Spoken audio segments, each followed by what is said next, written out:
दिल्ली बनेगा देश का सबसे पहला आवारा कुत्ता मुक्त शहर। सब जीत के सब चला जाता है। क्यों कांग्रेस भी आया वही हाल है, बीजेपी आएगा वही हाल है, केजरीवाल आएगा वही हाल है। क्यों? क्योंकि हमारे देश की जो न्याय व्यवस्था है वो इतनी ज्यादा मजबूत है कि हमारी पीढ़ियों को उनकी चप्पलें घिसनी पड़ जाएगी, लेकिन हम न्याय की उम्मीद शायद इस जन्म में तो भूल ही जाएं। और अगर हमारे देश की निर्भया, जो कि हमारे देश की बेटी थी, शायद उसे न्याय मिल पाया तो वो कब 2020 आवारा कुत्ता मुक्त शहर करो, आवारा कुत्ता मुक्त देश करो। सैल्यूट है ऐसी न्याय व्यवस्था पर। वहीं दूसरी तरफ हम तेलंगाना में देखते हैं कि 400 एकड़ जंगल काट दिया जाता है, जो कई बेजुबानों का घर था। कई बेजुबान बेवजह मौत के घाट उतार दिए जाते हैं। क्यों? क्योंकि उसमें सरकार को बहुत बड़ा बेनिफिट होने वाला है।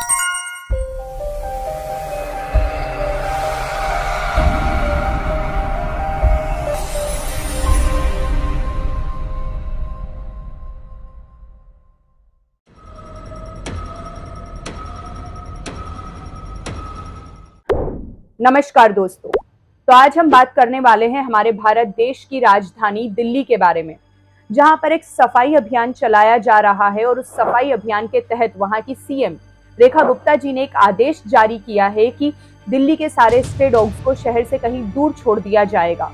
यानी कि अगर मैं सीधे शब्दों में कहूं तो जो स्ट्रे डॉग्स आज तक दिल्ली में रहते हुए आए हैं, जिन गलियों को अपना घर समझते हुए आए हैं, उन्हें जल्द ही बेघर कर दिया जाएगा।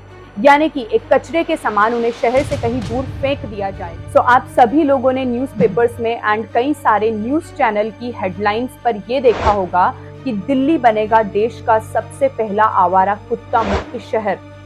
आवारा कुत्तों का आतंक, इस तरह के शब्दों का प्रयोग किया जाता है, ये भी उन बेजुबानों के लिए, शायद जिन बेजुबानों को इन शब्दों का मतलब तक नहीं पता है। तो मेरा आप सभी लोगों से और सरकार से एक सवाल है कि क्या डॉग्स को शहर से दूर करना या उन्हें कहीं रिलोकेट करना ये सॉल्यूशन है? ये आपके देश में चलाए जा रहे सफाई अभियान में आपकी मदद कर सकता है? मुझे नहीं लगता।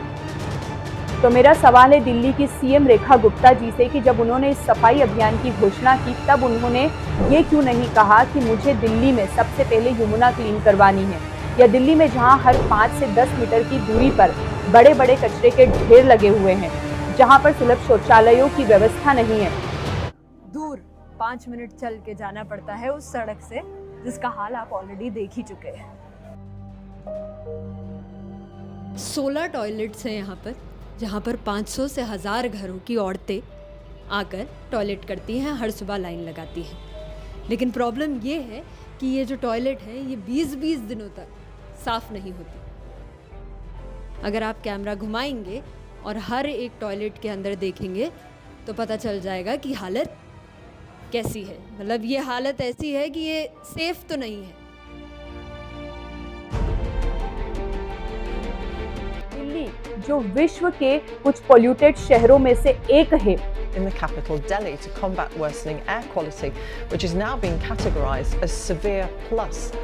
A blanket of toxic smog has covered the city of 30 million people for the past week. Well, let's show you the live pictures of Delhi. Hard to tell where that is, I'm sure you will agree. And these additional measures also include older people, children and people with respiratory and cardiovascular ailments being advised to stay indoors.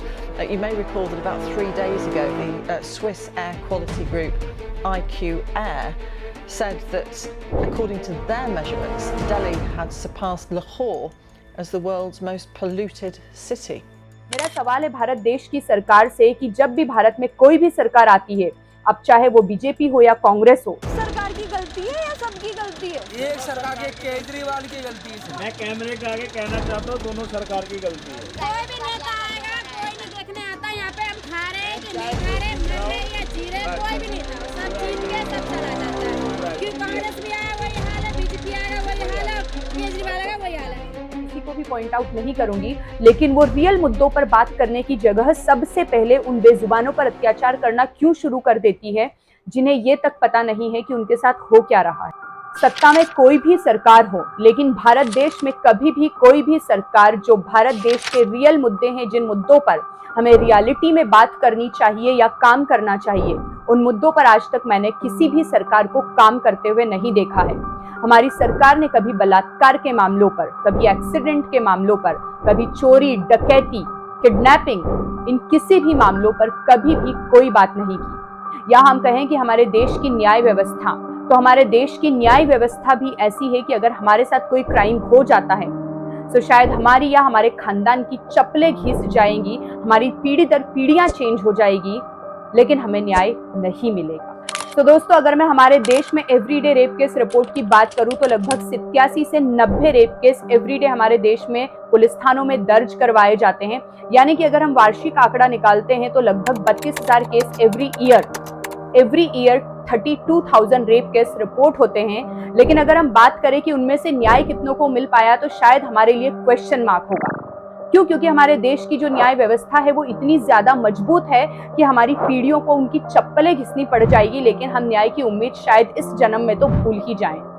तो दोस्तों, ये तो वो numbers हैं जो सरकार के द्वारा हमें बताए जाते हैं, लेकिन उन केसेस का क्या जो कभी कहीं पर दर्ज ही नहीं करवाए गए हैं, या तो फैमिली के डर से, समाज के डर से, या फिर हमारे देश की कानून व्यवस्था, हमारे देश की न्याय व्यवस्था को देखते हुए।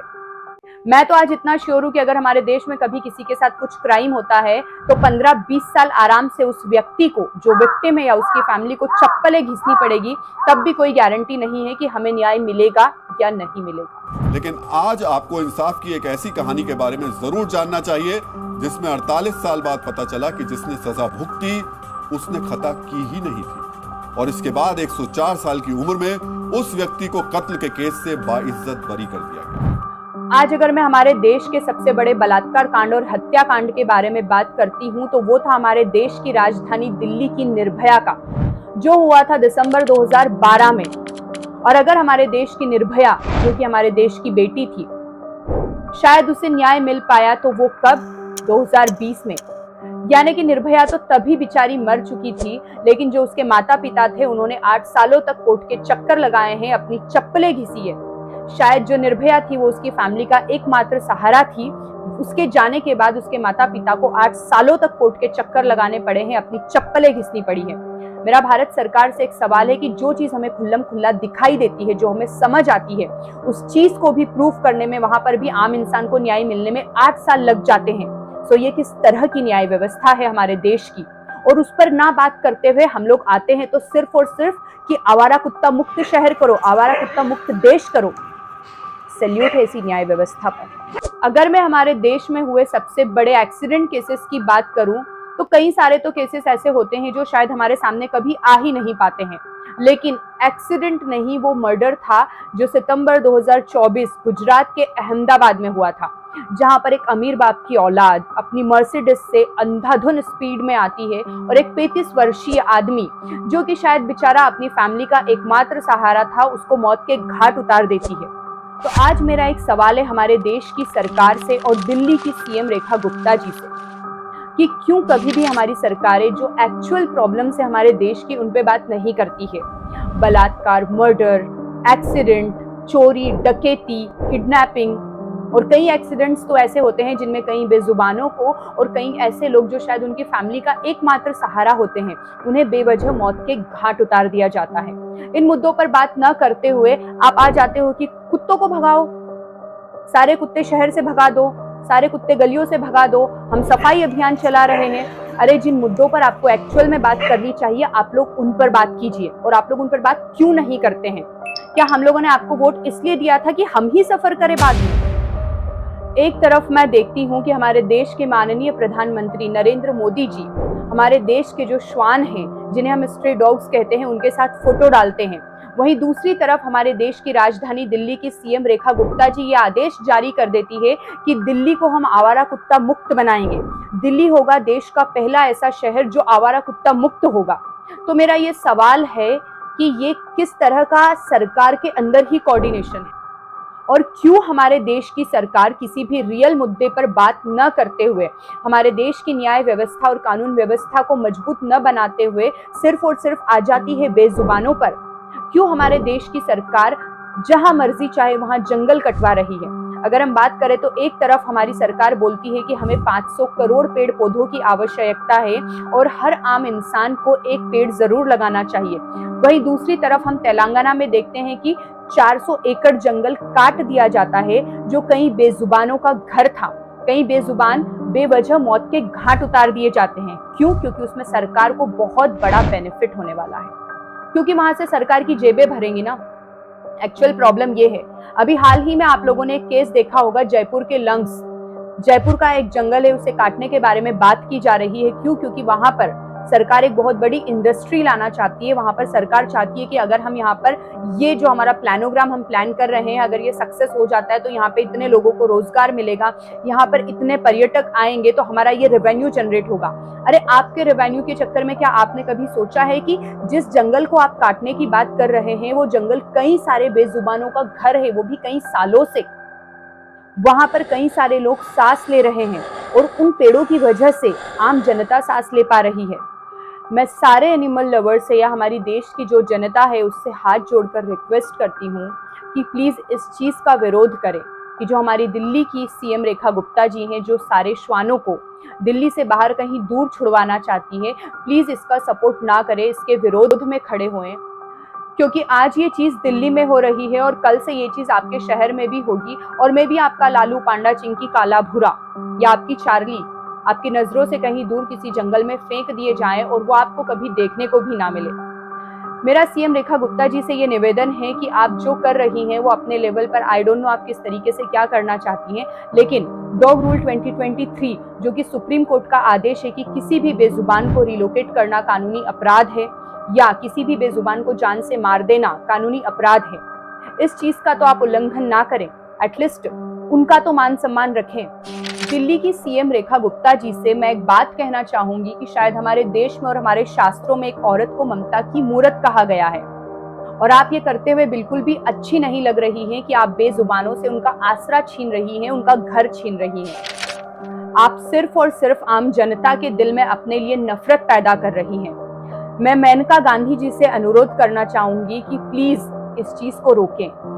Please save stress of Delhi. मैं सभी लोगों से हाथ जोड़कर ये निवेदन करना चाहती हूँ, क्योंकि कल आपके शहर की भी बारी होगी।